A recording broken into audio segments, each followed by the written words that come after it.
কি এক নম্বর হাদিস শরীফ।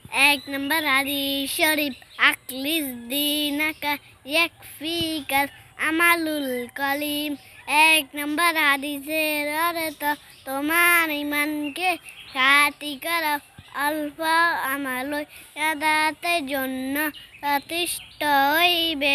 দুই নম্বর হাদিস শরীফ খায়রুকুম মান তাআল্লামাল কুরআনা ও আল্লামা।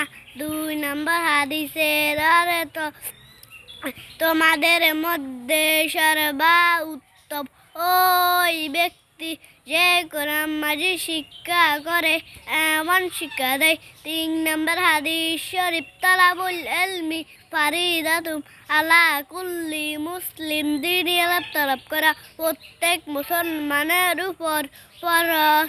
তিন নম্বর হাদিস চার নম্বর হাদিস শরীফ